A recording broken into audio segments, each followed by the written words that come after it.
पाकिस्तान में तलाक की शरह बहुत बढ़ रही है जी।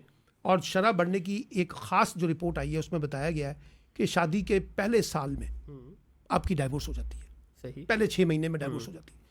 कोई मैरिज काउंसलिंग नाम की कोई चीज़ एजुकेशन इंस्टीट्यूशन में एग्जिस्ट नहीं करती। बिल्कुल ऐसी है। पेरेंट्स के अंदर वो जो पुराने वालदैन थे वो गुम हो गए हैं, गायब हो गए हैं, दुनिया से चले गए हैं। ऐसे ही है। अब ये जो नए वालदैन हैं इनकी अपनी एजुकेशन नहीं है तो इन्होंने बच्चों को क्या बताना है। तो आपको ये नहीं बताया जाता कि शादी की जो इंस्टीट्यूशन है उसकी क्या लवाजमात है, इसको कैसे डील करना है, इमोशनल बेसिस पे, ग्लैमर की बेसिस पे, कहानियों की बेसिस पे, फिल्मों की बेसिस के ऊपर आपने ड्रीम्स बजाए होते हैं। जब वो प्रैक्टिकल रियलिटीज़ में जाते हैं तो डिफरेंट होते हैं, तो वहाँ पर वो कॉन्फ्लिक्ट क्रिएट हो जाते हैं। फिर कॉन्फ्लिक्ट को डील करने का कोई तरीका नहीं समझाते। देखिए ना, आपका मेरा तनाज़ा तो पैदा होगा, लेकिन असल मसला ये तनाज़े को हल कैसे किया जाए उस पर कोई सवाल ही नहीं है। हम उस पर बात ही नहीं कर रहे हैं, हम 2 + 2 4 समझा रहे हैं, ठीक है ना। हम इससे आगे बढ़ ही नहीं रहे, हम सोशल साइंसेस के ऊपर फोकस ही नहीं है, सोशल बिहेवियर के ऊपर कोई फोकस नहीं है। तो मेरा ख्याल है कि हमारी तालीम के अंदर एक बहुत बड़ी सर्जरी दरकार है। ग्रेजुअली हमें इन चीज़ों को ट्रैक करना पड़ेगा और एक्सेप्ट करना पड़ेगा कि हम तालीम के मैदान में वो कुछ नहीं कर रहे जो हमें करना चाहिए था। बिल्कुल सही है। तो इसमें सर लास्ट पे सिर्फ इस पर कुछ अगर कमेंट देना चाहें। निज़ाम ऐसे ही है, पिछले कई सालों से हम सुनते आ रहे हैं कि चीज़ें ऐसी चल रही हैं, ऐसे ही चलता रहेगा। अब यहाँ पे ख़ास तौर पे एक और काम हो रहा है।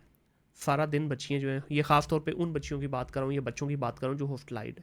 अब पेरेंट्स को पता ही नहीं, उन्होंने तो घर से पैसे दे के भेजा हुआ है कि जाए आप पढ़ें जाके।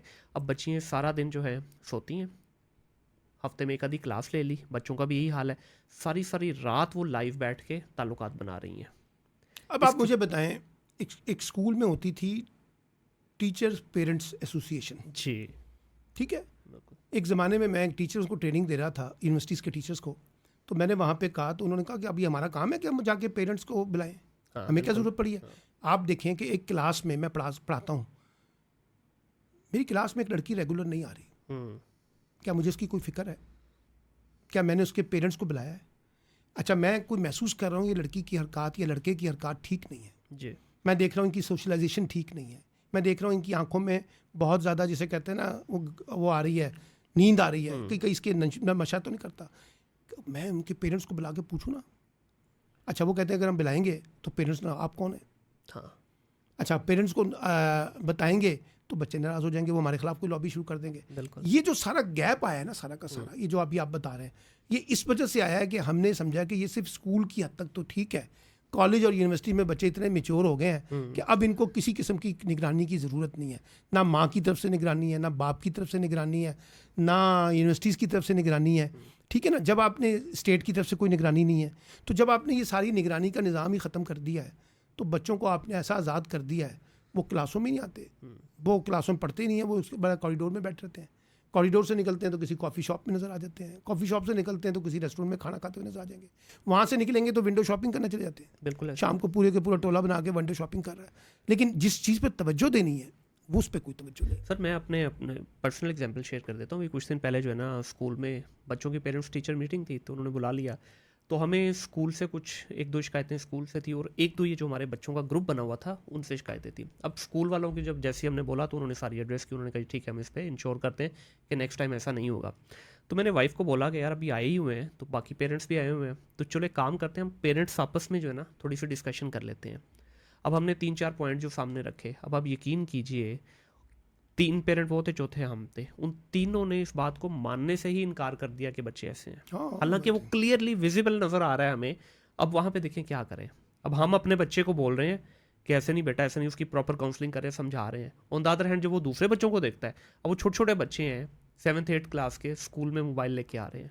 अब इसके ऊपर मेन डिबेट चली थी, स्कूल वालों ने पकड़ भी लिया उस पर, बच्चों को बुला भी लिया कि भाई ऐसा नहीं होना चाहिए। इसका मतलब ये है ना, हम बच्चों को तो एजुकेशन देने की बातें कर रहे हैं, हाँ, खुद को पेरेंटल एजुकेशन कहाँ है? वो भी मिसिंग है, वो भी मिसिंग है, चैप्टर हाँ, बिल्कुल ऐसे तो आपकी पेरेंटल एजुकेशन है ही नहीं है। तो जब आपने पेरेंटल एजुकेशन नहीं की तो जो पेरेंट्स है ना वो देखते हैं ट्रेंड्स को। हाँ, ऐसे ही है। अच्छा, वो कहते हैं तो तुम्हारी खाला की बेटी जो है ना डॉक्टर बन रही है तो तुमने भी डॉक्टर बनना है, वो इधर जा रहा है तो इधर बनना है, वो इधर जा रहा है तो वो इधर जाना है। अच्छा, जब आप बच्चों की मिस्टेक्स लेके जाएं तो वो ओन ही नहीं करते। जिस वक्त बच्चा कर देता है मिस्टेक्स तो फिर आप मातम करते हैं, फिर आप कहते हैं कि स्कूल जिम्मेदार है। भाई स्कूल ने तो आपको बताया था, टीचर्स ने तो आपको बताया था, आपको यूनिवर्सिटी ने तो बताया था, आपने तो माना नहीं, आपने तो कहा मेरा बच्चा नशा नहीं करता, आपने बच्चों की एक्टिविटीज़ को मॉनिटर नहीं किया।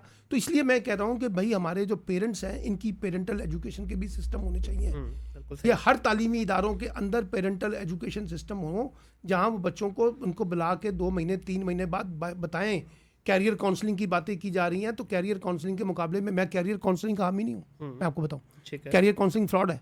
आप कैरियर काउंसलिंग स्टार्ट कर रहे हैं मास्टर्स लेवल पे आके, हाँ, ये कोई कैरियर काउंसलिंग हो तो आ गया, सब्जेक्ट पढ़ खत्म लिया हो गया उसने, ना, अब तो क्या रह गया? अब क्या रह गया? आप उसके मुकाबले में लाइफ काउंसलिंग तरफ लाएं। सही है। लाइफ काउंसलिंग क्या है कि तुम्हें कैसे जीना है, हाँ, कैसे पढ़ना है, कैसे सोना है, कैसे खेलना है, कैसे कूदना है, कैसे दोस्तियां करनी है, कैसे डिग्री लेनी है, कैसे जॉब तलाश करनी है। आप उसकी लाइफ का पैकेज उससे डिस्कस करें। बिल्कुल ऐसे ही। हम उसका कैरियर करके डिस्कस करते हैं, हाँ। वो कैरियर के असूल में रह जाता है, बाकी सारी चीजें करियर की जो डिस्कशन है ये तो होनी चाहिए थी 7th 8th की जी, grade मैं वही के तो अंदर, कह रहा हूँ, ठीक है, ये मतलब- ओ लेवल में होनी चाहिए थी कि ताकि जब यानी वो अपना 10th पास करे। हाँ स्कूलिंग से जिस वक्त बच्चा कॉलेज की तरफ जा रहा है, जी, ये वहां पर इसको स्टार्ट हो जाना चाहिए, बिल्कुल ऐसे ही है। ताकि वो अगले 6 साल 8 साल जो लगाता है उसमें आ जाए। मैं एक और बात बताऊँ, BS प्रोग्राम है ना सर, जी जी, ये हमारे 8 सेमेस्टर बेस करता है। अगर किसी बच्चे को पहले सेमेस्टर के अंदर सही तरह गाइडेंस मिल जाए ना इस शोबे के बारे में जिसमें वो मास्टर्स करने आया है, तो 7 सेमेस्टर वो उसकी तैयारी करेगा, ट्रू ट्रू। और जब वो वहां से निकलेगा तो उसके हाथ में जॉब होगी। हाँ बिल्कुल ऐसे ही। आपने उसको सिर्फ डिग्री तक लगा दिया, उसको बताया नहीं मार्केट क्या है, ट्रेंड्स क्या है, क्या चीज़ करनी है, क्या चीज़ नहीं करनी, तो आपने उसके जिस शोबे में वो पढ़ रहा है उससे रिलेटेड कैरियर के कॉन्टेक्स्ट में भी नहीं बताया उसको, बिल्कुल तो ऐसे अब ही। आप क्या उसमें परफॉर्म करेंगे? और बहुत सारे बच्चे ऐसे हैं जो दोस्तों के यार रिश्तेदारों के देखा देखी और Reactionary एडमिशन ले approach लिया, होती है, लेकिन जब reactionary। वो आते हैं पूरी डिग्री 4 साल की मुकम्मल सर, होगी, उसके बाद मैं उनको पता ही नहीं है। जब पहली क्लास लेता हूँ ना तो बच्चों से पूछता हूँ कि आपने यहाँ पे एडमिशन क्यों लिया है। Very good. वो कोई बच्चे बताते हैं कि सर हमने 4 जगह अप्लाई किया था, यहाँ पे नाम आ गया। अच्छा, मैं उनसे पूछता हूँ कि आपकी प्रायोरिटी क्या थी, वो कहते हैं जी हमने IT में लेना था, दाखिला नहीं मिला, कम्युनिकेशन में ले लिया। सही। ठीक है, फिर उनसे मैं पूछता हूँ कि अच्छा आपके डिपार्टमेंट, आपने कहा कि 2 जगह पे नाम आया था, तो आपने यहाँ पे क्यों लिया? उसने कहा मेरा दोस्त ले रहा था, मेरी सहेली ले रही थी, इसलिए मैंने ले लिया। ठीक है, अच्छा जी मुझे किसी ने बताया नहीं, मैंने बस यहाँ पे ले लिया, ये जल्दी नाम आ गया।